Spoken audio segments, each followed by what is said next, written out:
I want to take this opportunity to really say a word of thanks to all the people who've contributed this year. I'm just simply scrolling through the workshops on our new website, and just looking at this, it is, every time I look at it, it's even more mind-blowing to think the number of workshops that have been offered, and to think of the range of different languages in which they're being offered. I think this is truly remarkable. I think that we are making history now.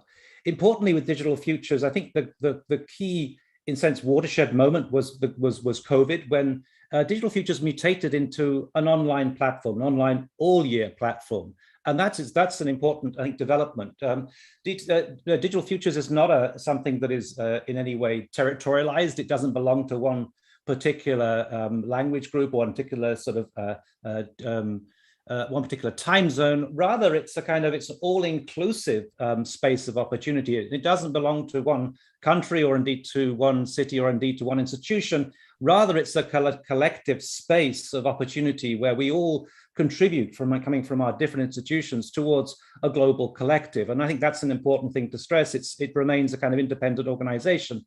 But it is, and the other thing I want to stress is that while this is perhaps the main event in the year, and the summer festival, in fact, Digital Futures is an all-round all year round platform where we're offering workshops, many different sessions each week. In fact, it's probably 6 or 7 times more sessions, more presentations and lectures during the rest of the year to this event in the summer. So there's a lot that's going on that needs to be also acknowledged that throughout the rest of the year.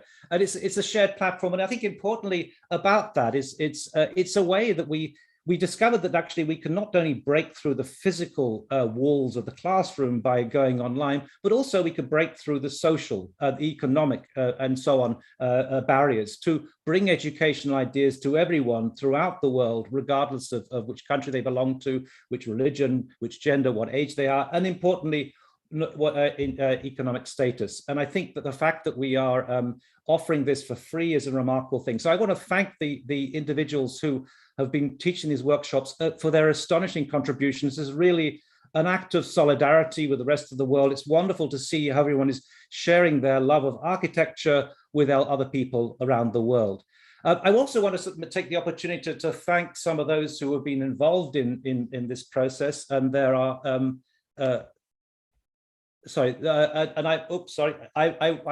I probably risk in some ways of leaving out someone. It's always a risk, but I do want to highlight those individuals who have really made a huge contribution to this. We've been working, the main Digital Futures group has been working on this since January. It's a group that's completely, it's like the United Nations, it's from all over the world. And I just want to single out, first of all, 3 kind of central figures who have been part of everything. Virginia Melnick, who is currently a researcher at the University of Michigan and also doing a PhD at Tongji. She's a veteran, shall we say, of many campaigns, and Virginia is really absolutely central to all the things we've been doing. She's also been interviewing as part of our Legends series. She's interviewed Denise Scott Brown and also Odile Deck, and next week it'll be Liz Diller. I also want to thank Gustavo Rincon, another one of the 3 key figures. Gustavo has been central to everything. He's a graduate of UCLA, and he's just finished his PhD at UC Santa Barbara. And it's his enthusiasm and dynamism and optimism that has been really carrying us throughout the year. So thank you, Gustavo. And the kind of the 3rd key member of the triumvirate, as it were, in charge has been Babbling Carr, who's new to the team. But Babbling is she's a assistant professor in Mumbai in India. She's also about to start the Doctor of Design program at Florida International University. And but Babbling in particular has been responsible for setting up our tutorials, a most important part of this last year's activities. I also want to thank Mohamed Beju, who is for 2 things. First of all, Mohamed Beju has just finished a master's at the University of Tehran in architecture and computation. Mohamed Beju, first of all, was responsible for setting up our website. An incredible Herculean effort, but not without its challenges. It looks extremely beautiful. We have a few glitches, but it's wonderful to see that new website. And also, Mohamed is responsible for setting up the Digital Futures Farsi language channel. So merci, Mohamed Afarin.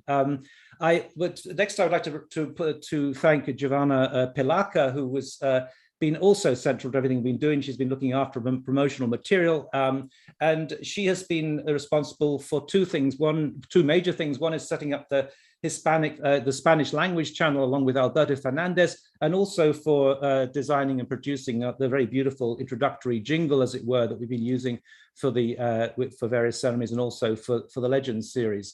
Just to mention also Alberto, who is Giovanna is an assistant professor currently in Peru. Alberto Fernandez is a PhD candidate at UCL Bartlett, and together with Giovanna, he set up the language channel, the Spanish language channel. I'd also like to thank Angelica Poncio, who is a professor in Brazil at UFRGS. Angelica has been responsible for setting up our Portuguese language channel, which has been a very significant part of all that we've been doing. I'd like to also thank Ahmed Hassab, who has been a long-standing member of our community, who has been responsible for setting up our Arab language channel. Aya Riyad, who is a graduate of the AADRL, a professor at Dubai, and a Doctor of Design candidate on the Florida International University Doctor of Design program. Aya has been responsible for connecting up with institutions and central to organizing many of the workshops this year. I'd also like to thank Ipsita Data, who has been working with Giovanna on promotional materials. She's in charge of the English language channel. Ipsita is a assistant professor also in Mumbai in China. And then I'd also like to thank the Digital Futures China for the contributions that they've been making. In the last 2 months, they came in and gave us wonderful support to the main group. And I'd like to thank especially Chao Yan, who has just been appointed as assistant professor at Tongji University. I'd like to congratulate him for that. And Cora, who has also been helping throughout the year live streaming. So this is in a sense the key group. I'm sure that others I'm missing out on, but it's important to recognize that we've been meeting throughout the year, every 2 weeks, organizing this ahead of the event itself. And I think that just as mentioned also that the language channels, which has really been the key development this year, this comes with a whole team of people, Angelica's team, or the Portuguese team, which is straddling not only Brazil and Portugal, but also other Portuguese-speaking countries in the world. The Spanish language team with Joanna and Alberto leading it. We also have our Arabic language team. We unfortunately don't have photographs of all of Ahmed's team, but there's a whole group of them there who have been promoting Arabic. And Arabic, in fact, was the first language channel that we opened. We also now have English as a language channel. We have Chinese as a language channel, and Farsi. There's a whole football team full of people from the Farsi team. And finally, to say that we're just beginning to develop language channels in a series of other areas. Zeynep who is has just finished a master's course in Izmir in Turkey. She's responsible for the Turkish one. Satoru Sugihara, who used to teach at SAAC and used to work for Morphosis, now back in Japan with his own practice, has been setting up the Japanese language one. Sumin Ham is responsible for the Korean language channel. Sumin is teaches at SAAC. She's also a candidate on the Doctor of Design program at Florida International University. And then finally French, excuse the typo there, Philippe Morel, who is a professor at UCL Bartlett, also a candidate on the Doctor of Design program at Florida International University, is responsible for that.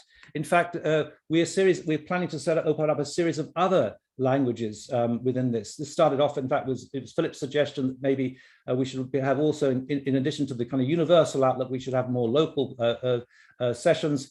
He established a Digital Futures China series of things. Our first session of languages was Arabic, followed by Farsi, followed by Spanish, and followed by Portuguese.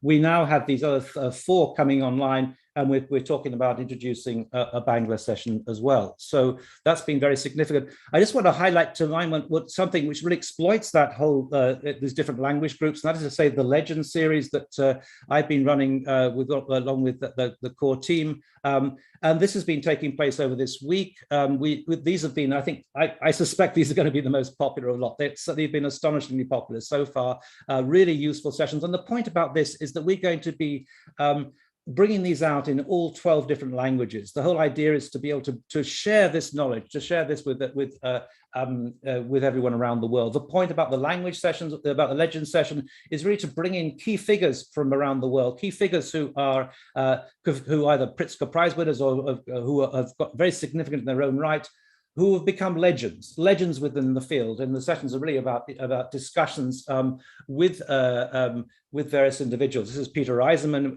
the interview that I held with him.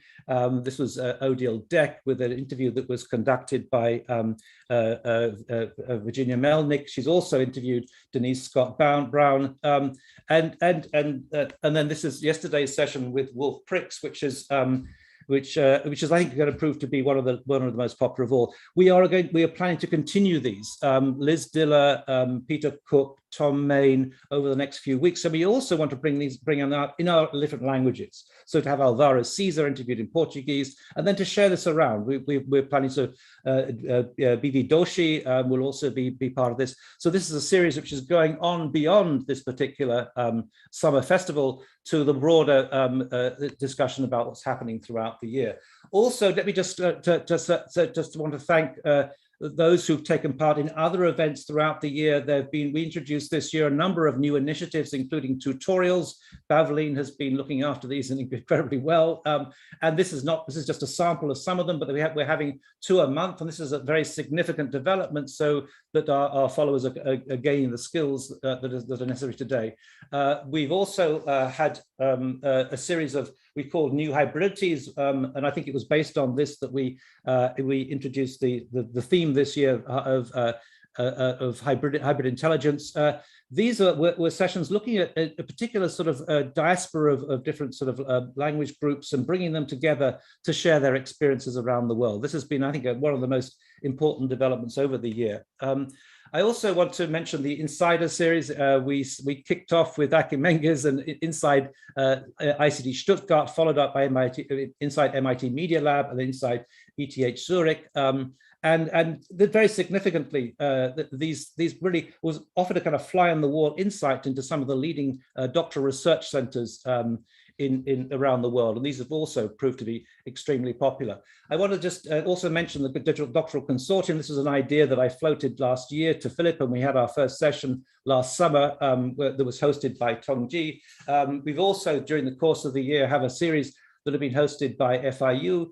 And we're planning now to have a series of Doctoral Consortium sessions in our different sort of languages. So we gradually build up this. The Doctoral Consortium, like Digital Futures as a whole, doesn't belong to one institution. Rather, it's a question of everyone contributing towards a greater whole. And I want to just kind of mention that the two that Florida International University organized, which were hugely successful. One, architecture and philosophy, where we had a series of sessions talking about the key thinkers of the 20th century. And maybe the best of the lot was this one session that we organized with Peter Eisenman, Bernard Shumian, and Doina Petrescu, where we looked at Derrida and Cixous and looked at the whole question about deconstruction. This was really one of the highlights, I think, of the year itself.